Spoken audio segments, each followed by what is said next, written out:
সবাইকে আসসালামু আলাইকুম এবং শুভেচ্ছা। কোম্পানিতে আপনি যাবার পূর্বেই আপনার রিজুমি যাবে।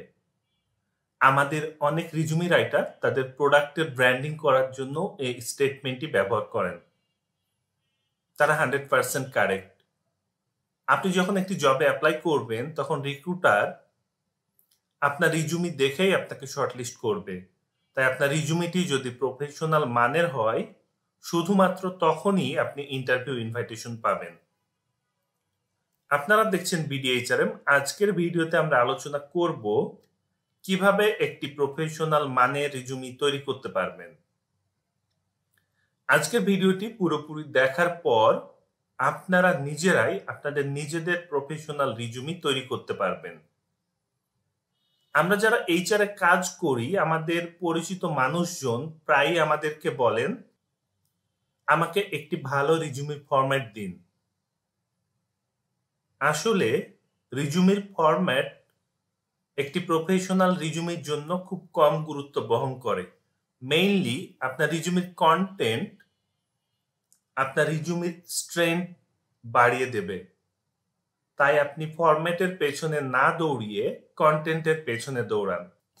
বাট ডোন্ট ওয়ারি, আজকে যে টেমপ্লেট দিয়ে আপনাদেরকে আমরা রিজুমি রাইটিং শেখাবো সে টেমপ্লেটটি সহ টোটাল 12টি রিজুমি টেমপ্লেট আমরা আজকের ভিডিও ডেসক্রিপশন বক্সে দিয়ে দেব।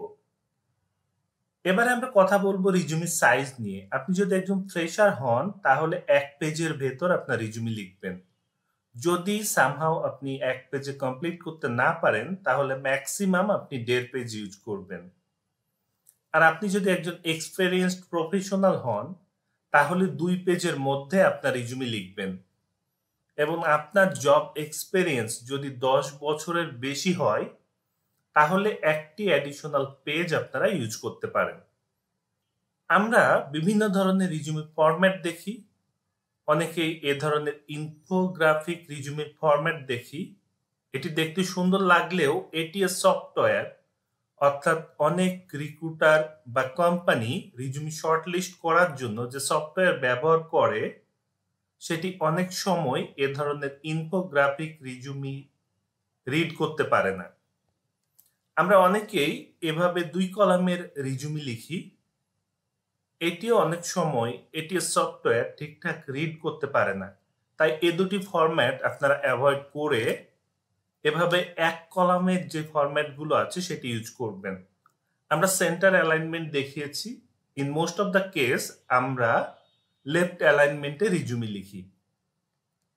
এবার আসুন আমরা রিজুমির কন্টেন্টগুলো কি হয় সেটি দেখে ফেলি। রিজুমির শুরুতে আপনি আপনার পূর্ণ নাম এবং আপনার প্রেজেন্ট অ্যাড্রেস, সেই সাথে আপনার মোবাইল নাম্বার এবং একটি প্রফেশনাল ইমেল অ্যাড্রেস দিয়ে দেবেন। ঠিক একই সাথে আপনাকে আপনার লিঙ্কডইন প্রোফাইল অ্যাড্রেসটি দিতে হবে। আপনার যদি লিঙ্কডইনে কোনো প্রোফাইল না থাকে তাহলে এখনই আপনি আপনার লিঙ্কডইন প্রোফাইল ক্রিয়েট করে ফেলুন। প্রফেশনাল ইমেল অ্যাড্রেস তৈরি করার জন্য আপনারা শুধুমাত্র আপনাদের নাম এবং নামের শেষে কিছু নিউমেরিক নাম্বার অ্যাড করে আপনার প্রফেশনাল ইমেল অ্যাড্রেস তৈরি করতে পারেন। এবং আপনি যদি এশিয়ান সাবকন্টিনেন্টে অর্থাৎ বাংলাদেশ, ইন্ডিয়া, নেপাল, শ্রীলঙ্কা, ভুটান, পাকিস্তান এ সকল কান্ট্রিতে জবে অ্যাপ্লাই করেন তাহলে অবশ্যই আপনার রিজুমির সাথে একটি পাসপোর্ট সাইজের ছবি অ্যাটাচ করবেন। কোনো সেলফি উঠিয়ে ক্রপ করে অ্যাটাচ করবেন না। আমরা সাজেস্ট করব একটি প্রফেশনাল ল্যাবে যান, সেখানে গিয়ে 200-300 টাকা ইনভেস্ট করে আপনার ছবি ওঠান, সেটি সফট কপি তাদের কাছ থেকে নিন এবং সে সফট কপি আপনি আপনার রিজুমিতে আপলোড করুন। আপনি যদি ওয়েস্টার্ন কান্ট্রিতে অর্থাৎ ইউএসএ, কানাডা, ইউরোপের কোনো কান্ট্রি বা অস্ট্রেলিয়ায় জবে অ্যাপ্লাই করেন তাহলে আপনার ছবি দেবার কোনো প্রয়োজন নেই। কারণ এই সকল কান্ট্রিতে আপনি যদি ছবি দেন আপনার শর্টলিস্ট হবার সম্ভাবনা অনেক কমে যাবে। নাম এবং অ্যাড্রেসের পর আপনাকে আপনার ক্যারিয়ার অবজেক্টিভ ভালোভাবে দিতে হবে। আপনি যদি সঠিকভাবে ক্যারিয়ার অবজেক্টিভ লেখা না জানেন তাহলে আমাদের চ্যানেলে ক্যারিয়ার অবজেক্টিভ কিভাবে লিখতে হয় এটি নিয়ে ভিডিও আছে। ভিডিও লিংক ডেসক্রিপশন বক্সে দেয়া থাকবে, চাইলে দেখে নিতে পারেন।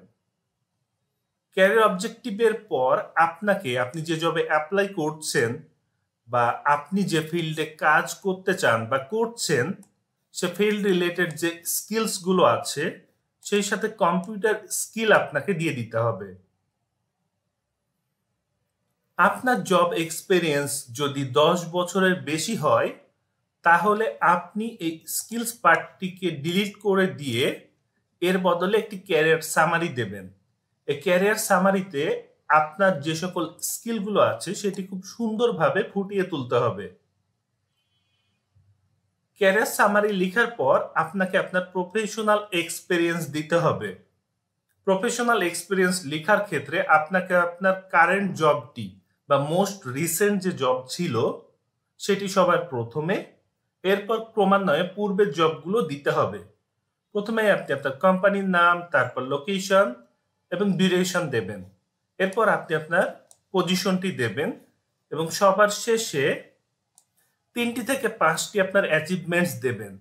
আমরা অনেকেই ভুল করে আমরা যে সকল কাজ করি সেই কাজগুলো দিয়ে ফেলি। বাট এই যে ম্যানেজার কস্টিং, এই ম্যানেজার কস্টিং এর জব ডেসক্রিপশন সবাই জানে, তাই একজন এমপ্লয়ার আপনার অ্যাচিভমেন্টস জানার জন্য বেশি আগ্রহী এবং আপনি আপনার অ্যাচিভমেন্টস গুলোকে নিউমেরিক ফিগারে কনভার্ট করবেন।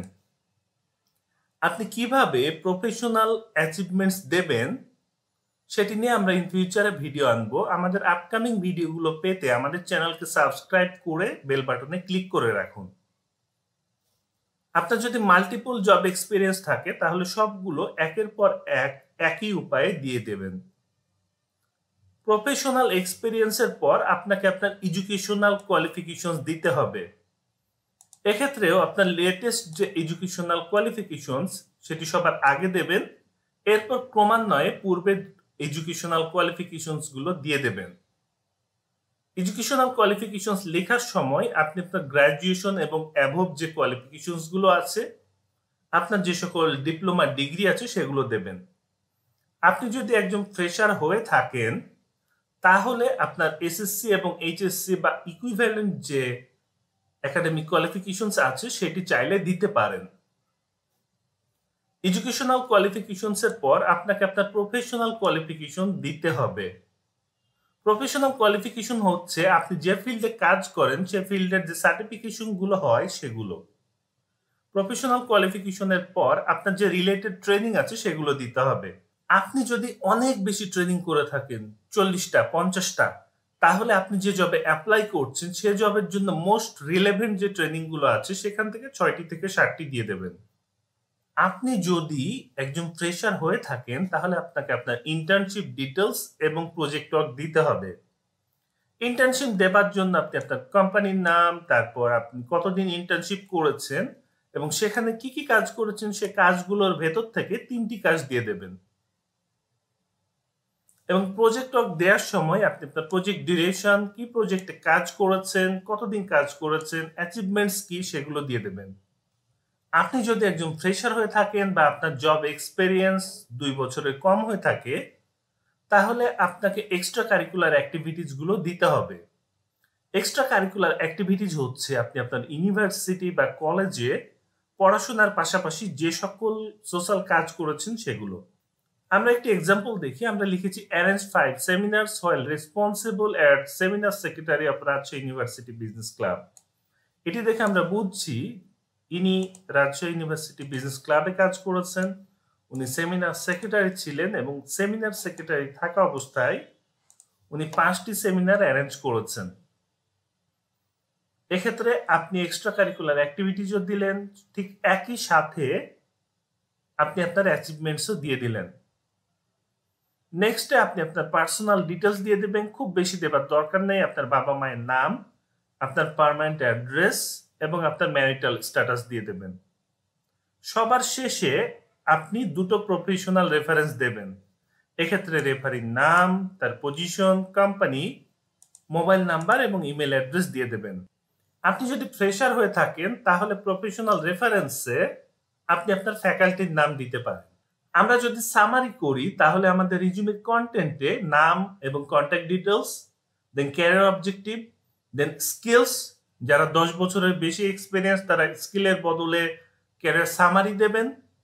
তারপর আপনি যদি জব হোল্ডার বা এক্সপিরিয়েন্সড হয়ে থাকেন তাহলে আপনার জব এক্সপিরিয়েন্স, দেন আপনার এডুকেশনাল কোয়ালিফিকেশন, প্রফেশনাল কোয়ালিফিকেশনস, আপনার রিলেভেন্ট ট্রেনিং গুলো দেবেন। এরপর আপনি ফ্রেশার হয়ে থাকলে আপনার ইন্টার্নশিপ ডিটেলস বা প্রজেক্ট ওয়ার্ক দেবেন। দেন আপনি ফ্রেশার বা আপনার এক্সপিরিয়েন্স যদি 3 বছরের কম হয় তাহলে আপনি আপনার এক্সট্রা কারিকুলার অ্যাক্টিভিটিস গুলো দেবেন। দেন আপনি আপনার পার্সোনাল ডিটেলস দেবেন। অনেক রিজুমি রাইটার এটি দিতে মানা করে, বাট স্টিল আমরা রিকমেন্ড করব বাংলাদেশে আপনারা এটি দেবেন। এবং সবার শেষে আপনি দুটো প্রফেশনাল রেফারেন্স দেবেন।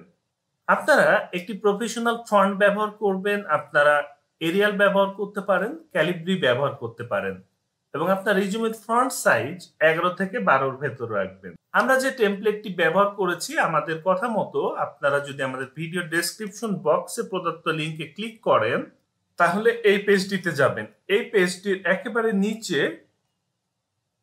আমাদের ডাউনলোড রিজুমি টেমপ্লেটে ক্লিক করে আপনি 12টি রিজুমি টেমপ্লেট ডাউনলোড করতে পারবেন। আর আপনার যদি মনে হয় রিজুমি রাইটিং সম্পর্কে আর্টিকেলটি পড়বেন, আপনি পড়ে নিতে পারেন। আপনারা দেখছেন BDHRM জব হান্ট হ্যাক্স। দেখা হবে প্রতি বৃহস্পতিবার রাত 9টায়। আপনার মনে কোনো প্রশ্ন থাকলে কমেন্ট বক্সে জানান। ভিডিওটি ভালো লাগলে লাইক দিন। যাদের প্রয়োজন আছে মনে করেন তাদের সাথে ভিডিওটি শেয়ার করুন। দেখা হবে নেক্সট ভিডিওতে। আসসালামু আলাইকুম।